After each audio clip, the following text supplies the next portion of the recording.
Let's take a look at Padahastasana, Jacknife pose, which is a standing forward bend that's going to open and stretch the entire spine, increasing spinal health and energy flow. So looking at this pose, we start in Tadasana with the feet hip width apart. And to enter, this pose has two phases. The first phase, we're going to inhale, circle the arms out and up, stretching tall through the fingertips. On the exhalation, we can circle our arms out to the sides while we hinge from the hips. So the first phase of the pose is all about tilting the pelvis forward, getting a nice straight spine, as far as you can go comfortably with the natural curves of your back. And you can bend the knees if you have tight hamstrings or you experience lower back discomfort. Otherwise, keep the legs straight, the knees soft. If you have the tendency to lock your knees, then you might have a slight bend in the knees. You can also contract your quads, lifting the kneecaps up a bit to support the knees without pushing them backward into extreme extension. Now with the legs straight, if that works for you, spine nice and long. With each inhalation, Karen can lengthen her spine a little bit more.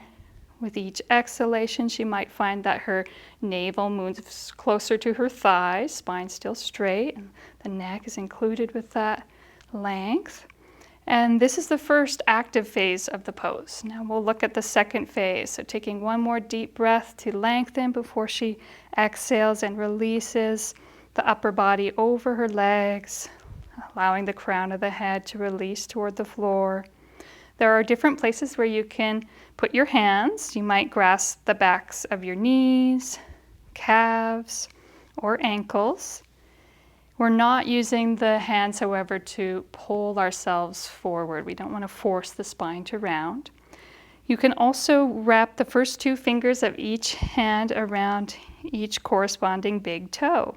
That creates a mudra, which in this case connects the energy of the lower body and the upper body.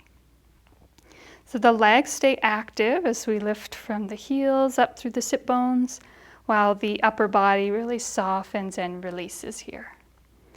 So this is the second phase of the pose, really the heart of the pose. We should enjoy plenty of time here, several breaths.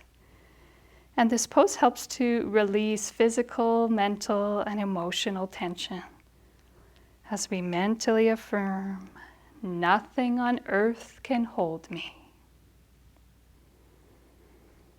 And to come out of this pose, we can bend our knees, press our feet into the floor, engage our lower back muscles as we inhale, circle the arms out and up, exhale as we return to Tadasana.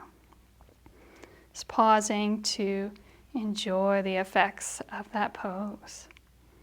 Now there are some different ways to come in and out of the pose. For a beginner, after you reach the arms overhead, you might just bring the hands directly down in front to the hip creases so that you can find that place where you need to press into your thighs and start to tilt the pelvis forward. Nice. And then if you come all the way into the pose, we'll show you how to come out like a beginner. You can bend your knees, place your hands onto your thighs, recapture that straight spine as you inhale, circling the arms out and up. There's some more advanced ways to come into the pose, keeping the arms overhead as you inhale. Keep the arms there as you exhale, reaching out. We still want a straight spine, so this requires a lot more upper body strength and awareness. And then to come into the full pose, we would exit in a similar way. Inhaling, sweeping the arms forward and up and out to the sides. Great. So that was a review of Padahastasana, Jacknife pose.